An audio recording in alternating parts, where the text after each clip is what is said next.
subscribe now and press the bell icon. Never miss an update. सभी छात्रों को नमस्कार, जय श्री कृष्णा। गंगोत्री स्कूल गोंडल में आपका हार्दिक स्वागत है। 8वीं कक्षा में विषय हिंदी में अब तक हमने 3 एकम का अभ्यास कर लिया है। आज हम चौथे एकम का अभ्यास करेंगे। इस एकम का नाम है कर्मयोगी लाल बहादुर शास्त्री। इसका लेखक है शंकर दयाल शर्मा। शंकर दयाल शर्मा हमारे भारत देश के 9वें राष्ट्रपति थे। श्री शंकर दयाल शर्मा का जन्म भोपाल मध्य प्रदेश में हुआ था। उसकी शुरुआत की जो शिक्षा थी वो मध्य प्रदेश में हुई थी। आगे की पढ़ाई क्रमशः आगरा, इलाहाबाद तथा लखनऊ विश्वविद्यालय में की। एमए, एलएलबी की उपाधियां भी उसने प्राप्त की थी। बाद में कैम्ब्रिज विश्वविद्यालय से पीएचडी की उपाधि प्राप्त की और वहाँ 1 वर्ष तक प्रवक्ता रहे थे। तत्पश्चात भारत लौटकर राजनीति में सक्रिय हुए। विधायक और शासन के रूप में आरंभ हुई आपकी राजनीतिक यात्रा राज्यपाल, उपराष्ट्रपति और राष्ट्रपति के सर्वोच्च पद पर जाकर समाप्त हुई।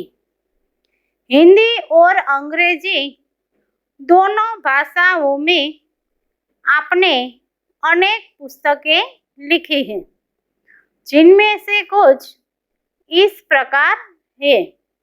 देशमणि, हमारे पथ प्रदर्शक, प्रतिष्ठित भारतीय तथा हमारे चिंतन की मूल धारा, ये सब पुस्तकें श्री शंकर दयाल शर्मा ने हिंदी और अंग्रेजी दोनों भाषा में लिखी थी।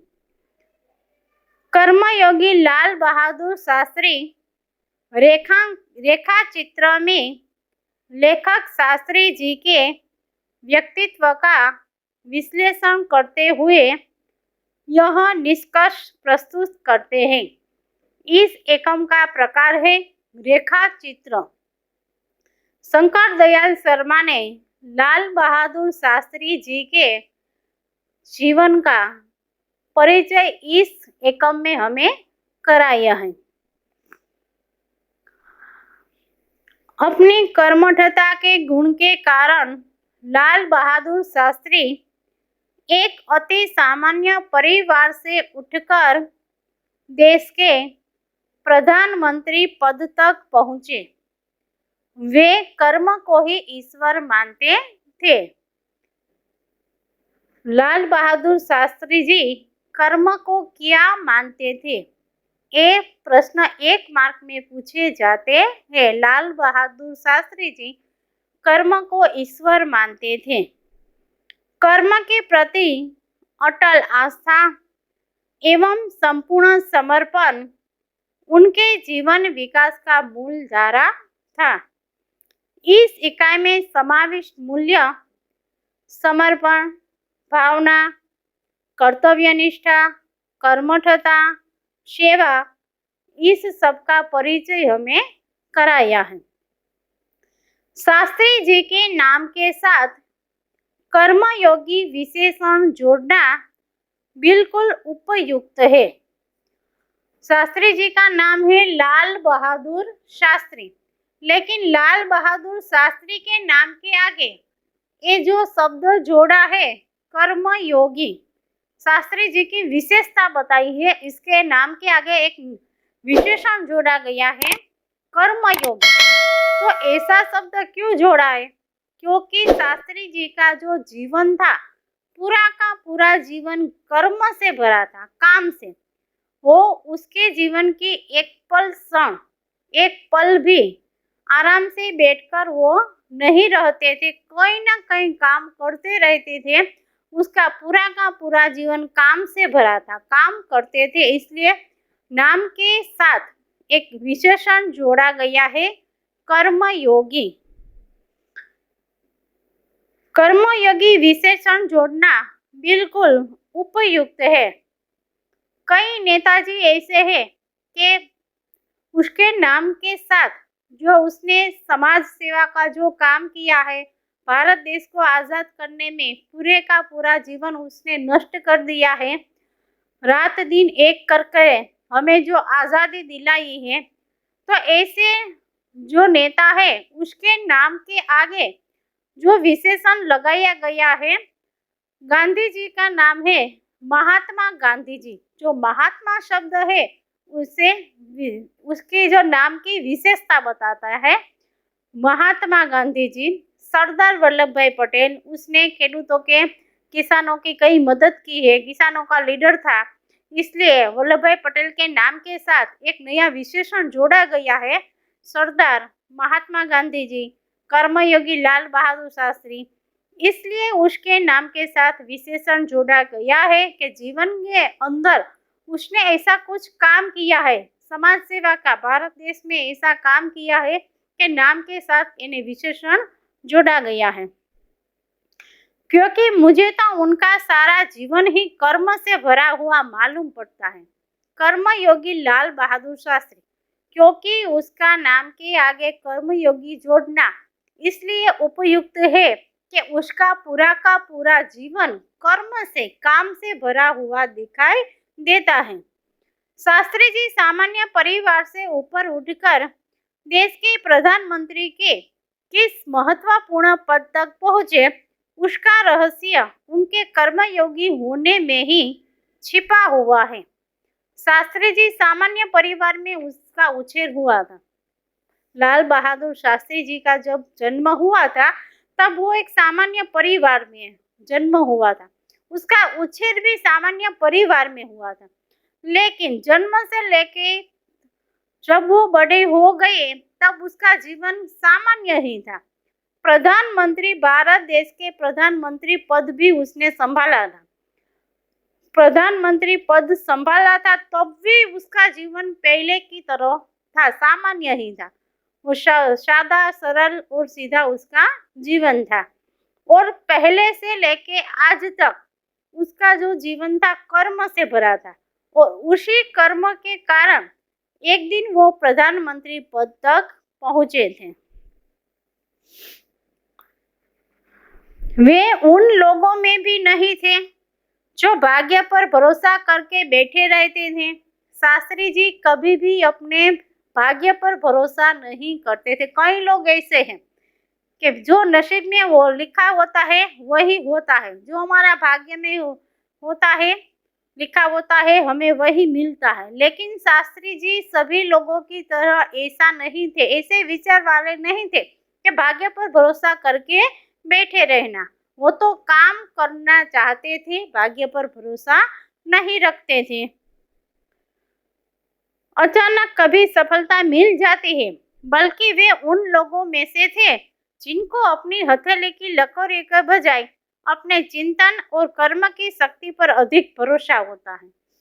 उन लोगों में से थे, कई लोग ऐसे थे कि जो हाथ की लकीरों यानी कि जो रेखा होती है, वो हाथ की रेखाओं को देखकर भाग्य पर भरोसा करके बैठे रहने वाले व्यक्ति जैसे नहीं थे। लेकिन शास्त्री जी तो रात दिन कर्म करके अपना भाग्य बनाना, रात दिन मेहनत करना, कर्म करना, और ऐसा काम करना कि उसके काम से दूसरों का भला होता है, दूसरों का हित होता है, देश का, समाज का, दूसरों का अच्छा होता है। वो हमेशा ऐसा ही काम करते रहते थे। अपने काम में अपना स्वार्थ बिल्कुल उसमें नहीं था। बल्कि वे उन लोगों में से थे जिनको अपनी हथेली की लकीरों को देखकर चिंतन और कर्म की शक्ति पर अधिक भरोसा रहता था। क्रमशः वे अपने जीवन का रास्ता बनाते हुए आगे बढ़ते हैं। वो खुद अपने जीवन का रास्ता बनाकर खुद अपने काम से ही वो आगे, मेहनत से, परिश्रम से ही आगे बढ़ते रहते थे। शास्त्री जी के लिए कर्म ही ईश्वर था। शास्त्री जी के लिए कर्म क्या था? ईश्वर। वो भगवान किसे मानते थे? कर्म को, काम को। और इसके प्रति बिना किसी काम की फल की आशा किए संपूर्ण भाव से समर्पित रहते थे। काम वो ऐसा करते थे कि वो जो काम कर रहे थे उस काम में उसे अपने स्वार्थ कभी दिखाई नहीं देता था और काम के बाद फल की आशा कभी भी नहीं रखते थे। यहाँ तक कि जब भी उन्हें फल की प्राप्ति के अवसर मिले तब भी उन्होंने उस ओर हमेशा उपेक्षित दृष्टि ही रखी। जब भी उसे कोई काम के बाद फल मिलता था तब भी वो उसकी दृष्टि हटा देते थे, फल तरफ से उसकी दृष्टि हटा देते, उपेक्षित यानी ध्यान न देना। उनका जीवन दर्शन गीता के निष्काम कर्मयोगी का प्रतिरूप था।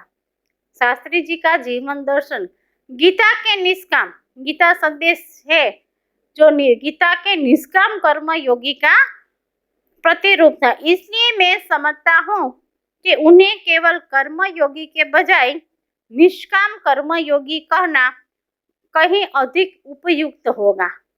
कर्मयोगी के आगे एक भी विशेषण लगता है, एक और विशेषण जोड़ा जाता है, कर्मयोगी लाल बहादुर शास्त्री, लेकिन आगे निष्काम कर्मयोगी लाल बहादुर शास्त्री, ये कहना कर्मयोगी से भी ज्यादा उचित रहेगा। निष्काम क्या? कोई भी काम में अपना स्वार्थ वो नहीं रखते थे। जो काम करते थे इसमें दूसरों का अच्छा होता था, दूसरों का भला होता था, समाज के हित में काम करते थे, देश के हित में काम करते थे। वो प्रधानमंत्री पद तक पहुंचे थे तब भी छोटे छोटे जो लोग थे उसका भी काम वो बड़े आसानी से कर देते थे। इसलिए उसका निष्काम के कोई भी काम में वो अपना स्वार्थ नहीं देखता था। अब हम इसका भाषांतर करेंगे।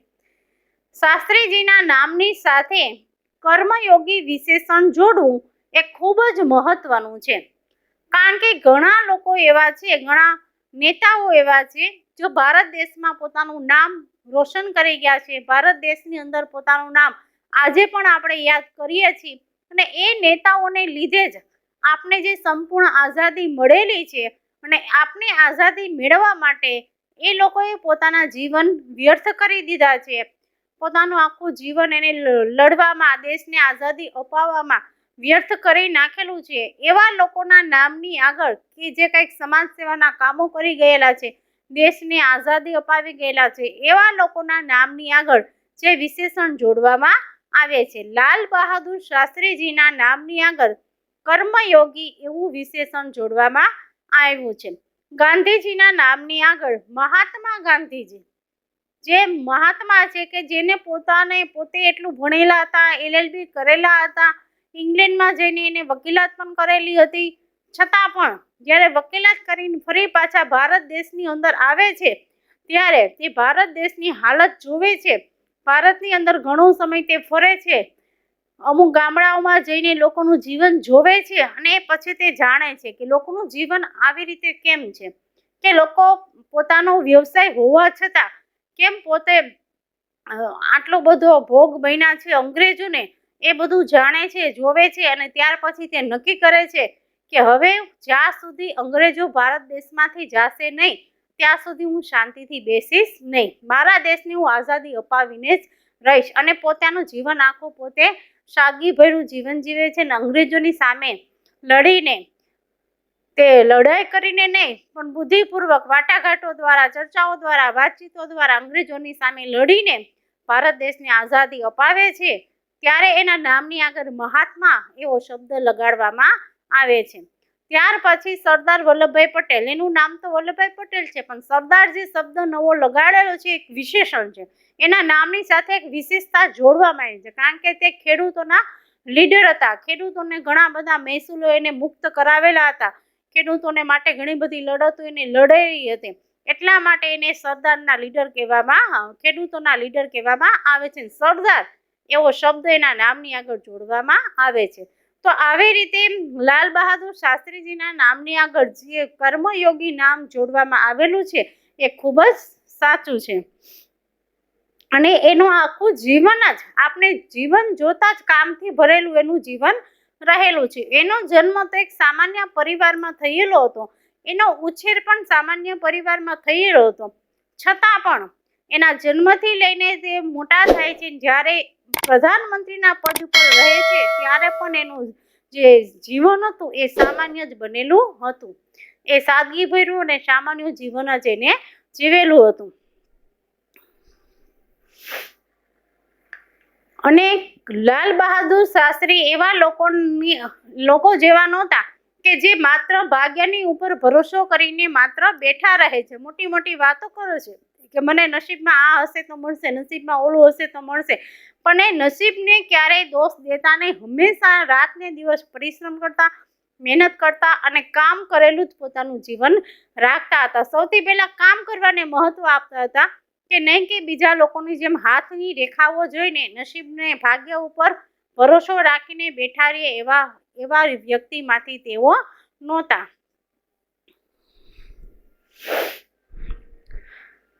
પોતે ખુદ જ નાનપણથી લઈને મોટા થયા ત્યાં સુધી પોતાના જીવનની અંદર પોતે પોતાનો રસ્તો બનાવતા ગયા, કામ કરતા ગયા, રસ્તો બનાવતા ગયા અને ખૂબ જ આગળ વધતા ગયા. અને એક દિવસે એ પ્રધાનમંત્રીના પદ સુધી પણ પહોંચી જાય છે. અને હંમેશા તેઓ કામ એવું જ કરતા કે કામની અંદર ક્યારેય પોતે ફળની આશા રાખતા નહીં. કદાચ ને કામ પછી જો એને કંઈ પણ કામ કર્યા બાદ ફળ મળે છે, છતાં પણ એની સામે અહમ કે અભિમાન કરતા ને એની તરફ નજર પણ ના કરતા, ફળની તરફ હંમેશા કામ કરીને જાણતા અને કામ હંમેશા બીજાના હિતમાં થાય ને એવું જ કામ કરતા. પોતાના કામની અંદર દેશનું હિત રહેલું હોય છે, સમાજનું હિત રહેલું હોય છે, નાગરિકોનું હિત રહેલું હોય છે, હંમેશા તેવું જ કામ કરવાનું તેઓ પસંદ કરતા હતા. પોતાનો સ્વાર્થ કામની અંદર ક્યાંય સમાયેલો જોવા મળતો નહીં. એટલા માટે હજી એક પણ વિશેષણ એના નામની આગળ લગાડવામાં આવે છે. કર્મયોગીની આગળ નિષ્કામ કર્મયોગી લાલ બહાદુર શાસ્ત્રી, નિષ્કામ શબ્દ લગાડવામાં આવે છે. નિષ્કામ કે કોઈ પણ પ્રકારનું પક્ષપાત રાખ્યા વગરનો કે કોઈ પણ પ્રકારનો સ્વાર્થ રાખ્યા વગરનો પોતે કામ કરતા હતા, એટલા માટે નિષ્કામ કર્મયોગી એવો શબ્દ લગાડવામાં આવે છે. ગીતા કે નિષ્કામ કર્મયોગી, જે ગીતા સંદેશની અંદર તમે લોકો સાંભળ્યું હશે, જે લોકો સ્વાધ્યાયમાં જતા હશે એને ખબર જ હશે કે ગીતા સંદેશ કોઈ વાંચેલો હશે કે લખેલો પણ કે જોયો હશે. ગીતા સંદેશ કે કર્યા વગર કાંઈ મળતું નથી, કરેલું ફોગટ જતું નથી, કામ કરવાની શક્તિ તારામાં છે, કામ કરતું જા, હાક મારતું જા, મફતનું લઈશ નહીં, નિરાશ થઈશ નહીં, લઘુ ગ્રંથિ બાંધીશ નહીં, વિશ્વાસ ગુમાવીશ નહીં. આ જે ગીતા સંદેશ છે એ ગીતા સંદેશ અનુસાર નિષ્કામ કર્મયોગી લાલ બહાદુર શાસ્ત્રી આ ગીતા સંદેશ ઉપરથી એને નિષ્કામ એવો શબ્દ એના વિશેષણ સાથે જોડવામાં, ના નામની સાથે એક વિશેષતા જોડવામાં આવેલી છે.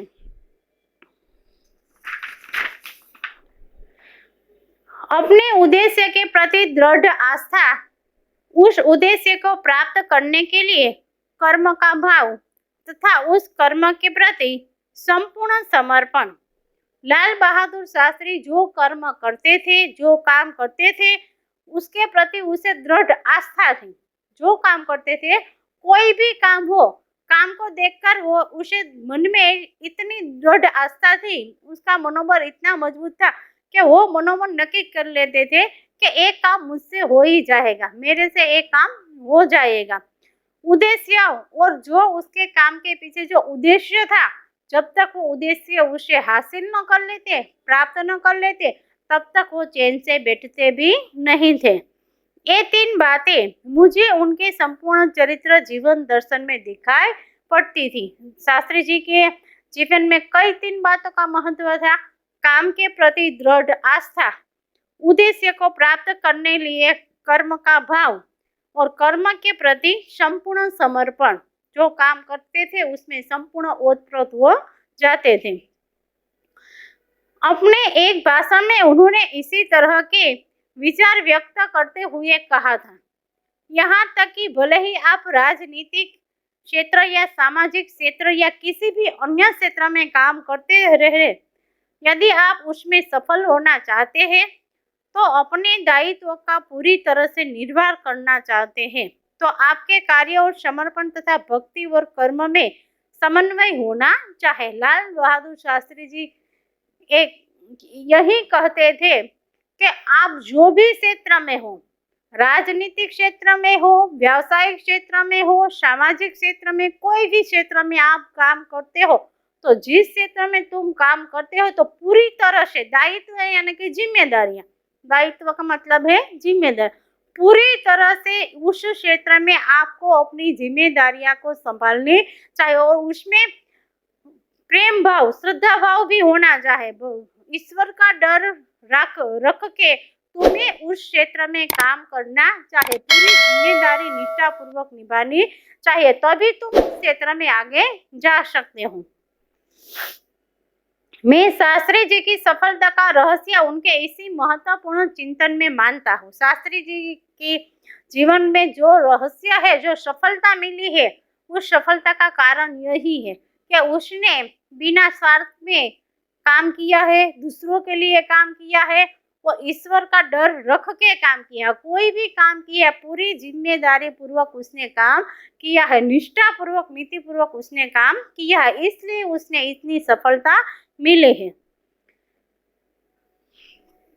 इसी महत्वपूर्ण चिंतन में मानता हूँ। साथ ही यह भी मानता हूँ कि किसी भी व्यक्ति, समाज और देश के विकास का रहस्य इसी भक्ति और कर्म के सिद्धांत में निहित है। शास्त्री जी का संपूर्ण जीवन श्रम, सेवा और सादगी और समर्पण का अनुभव उदाहरण है। शास्त्री जी का संपूर्ण जीवन कैसा था? श्रम, सेवा, सादगी और संपूर्ण समर्पण का अनुभव उदाहरण है। उसका जीवन प्रधानमंत्री पद तक पहुंचने पर भी सेवा, सादगी और श्रम उसके जीवन में दिखाई देता था। उनके ये गुण केवल उनके कार्यों और विचारों में ही नहीं अभिव्यक्ति नहीं पाते थे। कोई भी कार्य सिर्फ विचारते नहीं थे कि विचार करके बड़ी बड़ी बातें करके बैठे रहना, ऐसा विचार करने वाले व्यक्ति नहीं थे। जो बोलता था देश के सामने, समाज के सामने, लोगों के सामने जो बातें करता था, जो बोलता था वही वो करके दिखाते थे। सिर्फ बातें करके बैठे रहना उसका जीवन में ये गुण नहीं था, बल्कि उनको देखने से ही इन सभी भावों का एहसास हो जाता था। उनके अपने व्यक्तित्व में विचारों का अनोखा समन्वय था। उसके व्यक्तित्व में, उसके जीवन के अंदर अनेक प्रकार का विचारों का समन्वय था। अनेक प्रकार के विचार आते थे, जो विचार करते थे वो विचार अपने जीवन में वो काम करके दिखा देते थे, सिर्फ बातें करके बैठे नहीं रहते थे। वे जो कुछ कहते थे वही करते थे, जो बोलते थे समाज के सामने, देश के सामने, वही काम करके दिखाते थे। जो कुछ भी करते थे वह एकमात्र राष्ट्र लाभ की भावना से प्रेरित होकर करते थे। वो जो काम करते थे वो उसमें मात्र राष्ट्र भाव था, उसके काम में देश का हित था, उसका हित कहीं दिखाई नहीं देता था। समाज का हित था, देश का हित था, वो देश के हित में ही वो काम करते रहते थे। मुझे लगता है कि यह उनके चरित्र की एक बहुत बड़ी विशेषता थी। उसके जीवन के चरित्र की एक बहुत बड़ी विशेषता थी कि हर काम वो दूसरों के लिए ही करते रहते थे, जिसके कारण देशवासी उन पर इतना अधिक विश्वास करते थे और देश के लोगों पर इतना विश्वास शास्त्री जी पर करते थे कि जब जवाहरलाल नेहरू के मृत्यु के बाद देश के लोगों ने ही शास्त्री जी को प्रधानमंत्री का पद दिया था। विश्वास करते थे और उन्हें चाहते भी थे। पंडित नेहरू की समृद्ध राजनीतिक विरासत को संभालना और उसे आगे ले जाने का काम कम कठिन नहीं था। शास्त्री जी जब बड़े होते हैं तब पंडित जी के परिचय में आते हैं और पंडित नेहरू जी के साथ वो कहीं भी देश का काम करने जाते थे। तब जो इंदिरा गांधी थी वो छोटी थी, तब लाल बहादुर शास्त्री इंदिरा गांधी जी को भी राजनीतिक का पाठ पढ़ाते थे, राजनीति की बातें करते थे, उसको भी साथ में ले जाते थे। इंदिरा गांधी जी बचपन से ही शास्त्री जी को अपना राजनीतिक गुरु मानती थी और पंडित नेहरू जी के साथ रहकर शास्त्री जी सभी काम निपटाते थे, देश के हित में ही काम करते थे। और नेहरू जी के मृत्यु के बाद पूरे भारत देश का संचालन करना, वहीवट चलाना एक कोई नन्ही सुनी बात नहीं थी, खूब कठिन बात थी। लेकिन सभी लोगों का विश्वास था शास्त्री जी के पर कि ये काम शास्त्री जी के अलावा कोई कर ही नहीं सकते। पूरी निष्ठा से देश का वहीवट करना, देश का संचालन करना, देश को चलाना, ये काम शास्त्री जी के बिना कोई कर ही नहीं सकते। और शास्त्री जी ने भी लोगों का विश्वास को तोड़ा नहीं और नेहरू जी के मृत्यु के बाद 19 महीने तक भारत देश का संचालन करते हैं, प्रधानमंत्री का पद संभालते हैं। लेकिन देश ने उस समय यह साफ साफ देखा कि उसे संभालने की ताकत शास्त्री जी में ही है। एक शास्त्री जी ऐसा है, इतने में इसमें इतनी ताकत है तो देश का संचालन कर सकता है। शास्त्री जी ने अपने निर्मल चरित्र, दृढ़ संकल्प शक्ति द्वारा देश की इस आकांक्षा को पूरा किया। शास्त्री जी की एक सबसे बड़ी विशेषता यह थी कि वे एक सामान्य परिवार में पैदा हुए थे। शास्त्री जी की विशेषता यही थी कि उसका उछेर, उसका जन्म सामान्य परिवार में हुआ था। सामान्य परिवार में ही उनकी परवरिश हुई। परवरिश यानी कि उछेर, उनका जन्म सामान्य परिवार में हुआ था और परवरिश भी सामान्य परिवार में हुई थी। और जब वे देश के प्रधानमंत्री जैसे महत्वपूर्ण पद पर रहे तब भी वह सामान्य ही बने रहे। विनम्रता, सादगी और सरलता उनके व्यक्तित्व में एक विशिष्ट प्रकार का आकर्षण पैदा करते थे। उसके जब प्रधानमंत्री पद तक पहुंच गए तब भी वो सामान्य ही बने रहे। उनके चरित्र के अंदर, उनके जीवन के अंदर कभी भी अहम, अभिमान, गर्व ऐसा कुछ वो आया भी नहीं। पहले की तरह आज भी प्रधानमंत्री पद संभालने पर भी लोगों का इतना ही प्रेम से लोगों के साथ इतना व्यवहार करता था, लोगों का काम करता था, लेकिन प्रेम से सामान्य ही बने रहे। विनम्रता, सादगी, सरलता उनके व्यक्तित्व में एक विशिष्ट प्रकार का आकर्षण पैदा करते थे। इस दृष्टि से शास्त्री जी का व्यक्तित्व बापू के अधिक करीब था और उस समय शास्त्री जी का जो व्यक्तित्व था वो बापू यानी कि महात्मा गांधी जी के जीवन से शास्त्री जी का जीवन निकट था, करीब था। और कहना ना होगा कि बापू से प्रभावित होकर ही सन 1921 में उन्होंने अपनी पढ़ाई छोड़ दी थी। शास्त्री जी पर भारतीय चिंतकों जब शास्त्री जी बापू के जीवन के करीब आते हैं तब उसने 1921 में अपनी जो पढ़ाई थी वो पढ़ाई अधूरी छोड़ दी थी। और भारतीय चिंतकों डॉक्टर भगवान दास तथा बापू का कुछ ऐसा प्रभाव रहा कि यह जीवन पर उन्हीं आदर्शों पर चलते रहे तथा औरों के इसके लिए प्रेरित करते रहे। बापू का जो जीवन दर्शन था, उसके जीवन आदर्श विचार थे बापू के, डॉक्टर भगवान दास जो चिंतक थे उसका जो आदर्श विचार थे, यही विचारों पर वो अपना जीवन पर चलते रहे। शास्त्री जी के संबंध में मुझे बाइबल की वह उक्ति बिल्कुल सही जान पड़ती है कि विनम्र ही पृथ्वी के वारिस होंगे। ये बाइबल की जो युक्ति है वो 1 मार्क में पूछे जाएंगे। तो बाइबल में ऐसा लिखा गया है कि विनम्र ही पृथ्वी के सच्चे वारिस होंगे। सच्चे वारिस पृथ्वी के कौन होंगे ये 1 मार्क में पूछे जाएंगे। अब हम इसका भाषांतर करेंगे। लाल बहादुर शास्त्री जी का जीवनની અંદર 3 મહત્વની વસ્તુ એ જ છે કે પોતાનું જે કર્મ છે એ કર્મ પ્રતિ દૃઢ આસ્થા રાખવાની, કર્મ પ્રતિ પૂરો વિશ્વાસ રાખવાનો અને એ પોતાનું જે ઉદ્દેશ્ય છે એ ઉદ્દેશ્યને પ્રાપ્ત ન કરી લે ત્યાં સુધી એની અંદર ઓતપ્રોત બની જવું અને હંમેશા તેઓ કામ જે કરતા એ બીજાના હિત માટે, દેશના હિત માટે, સમાજના હિત માટે, લોકોના હિત માટે જ પોતે કામ કરતા હતા। એના કામની અંદર એનો સ્વાર્થ ક્યાંય જોવા મળતો નહીં। અને જ્યારે શાસ્ત્રીજી પંડિત જવાહરલાલ નહેરુના સંપર્કમાં આવે છે ત્યારે પણ તેઓ નહેરુજીની સાથે રહીને દેશનો જે વહીવટ નહેરુજી કરતા હતા એની સાથે પૂરી નિષ્ઠાથી તેઓ કામ કરતા હતા। ઇન્દિરા ગાંધી જ્યારે નાના હતા ત્યારે પણ તેને રાજનીતિક ઘણું બધું જ્ઞાન શાસ્ત્રીજીએ આપેલું છે અને એને એક સાચો અને સારો માર્ગ બતાવેલો છે। ત્યારથી ઇન્દિરા ગાંધી શાસ્ત્રીજીને પોતાના રાજ્ય ગુરુ માનતા હતા, રાજનૈતિક ગુરુ માનતા હતા। અને જ્યારે પંડિત જવાહરલાલ નહેરુનું અવસાન થાય છે ત્યારે બધા લોકો વિચારમાં પડી જાય છે કે વાહ, દેશનો વહીવટ કોણ કરશે, દેશનું સંચાલન કોણ ચલાવશે। ત્યારે બીજા નેતાઓ અને દેશના નાગરિકો, લોકો પણ બધાને એટલો જ વિશ્વાસ હતો કે આ કામ ખૂબ જ અઘરું છે, મુશ્કેલ ભર્યું છે, છતાં પણ આ કામ શાસ્ત્રીજી સિવાય પૂરી નિષ્ઠાથી આ જવાબદારી કોઈ સંભાળી નહીં શકે।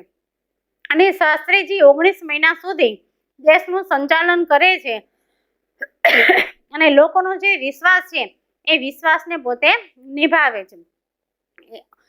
ત્યાર પછી શાસ્ત્રીજીનો જે જન્મ છે એ સાવ સામાન્ય પરિવારમાં થયેલો છે। સામાન્ય પરિવારમાં એનો જન્મ થાય છે, એમનો ઉછેર પણ સામાન્ય પરિવારમાં થાય છે। જન્મથી લઈને પોતે જ્યારે પ્રધાનમંત્રી પદ સુધી પહોંચે છે ત્યાં સુધી એનું જીવન સાદું, સાદગીભર્યું અને સામાન્ય જોવા મળે છે। પ્રધાનમંત્રી પદ સંભાળ્યા પછી પણ એની અંદર અહમ, અભિમાન, ગર્વ કે ધાક ધમકી કે લોકોની સાથે તોછડાઈ ભર્યું વર્તન કરવું, લોકોનું કામ ન કરવું એવી વૃત્તિ ક્યારેય એનામાં આવી નથી। પહેલાની જેમ પ્રધાનમંત્રી પદ સંભાળ્યા પછી પણ પહેલાની જેમ જ તેનું જીવન રહ્યું છે। લોકોની એટલી સેવા કરેલી છે, લોકોનું એટલું ઉત્સાહથી કામ કરેલું છે કે લોકો એને ક્યારે ભૂલી શકે નહીં।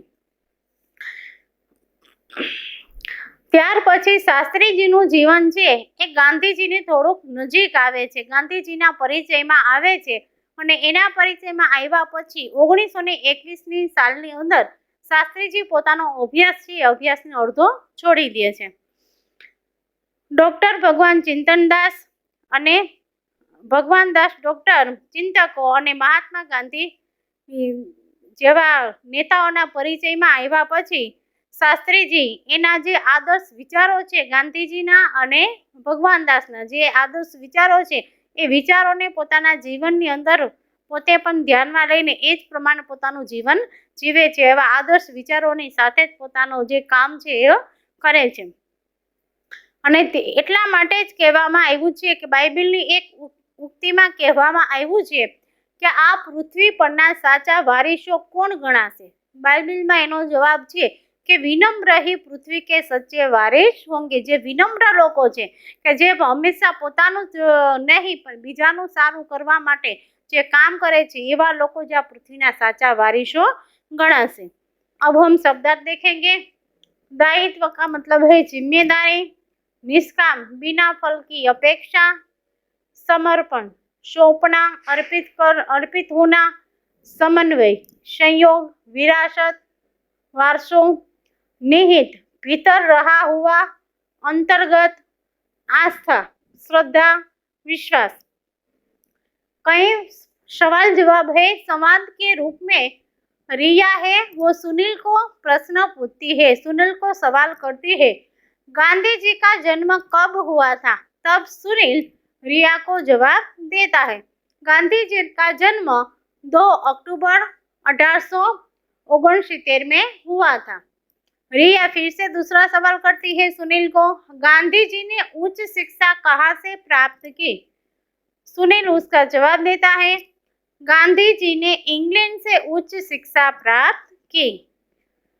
तो सभी छात्रों से मैं आशा रखती हूँ कि आज हमने एकम 4 का जो अभ्यास किया है, कर्मयोगी लाल बहादुर शास्त्री जी, इस एकम का जो हमने अभ्यास किया है तुम सबको अच्छी तरह से समझ में आ गया होगा। अगले तास में इस एकम का हम आगे का अभ्यास करेंगे। तब तक के लिए धन्यवाद। Thank you.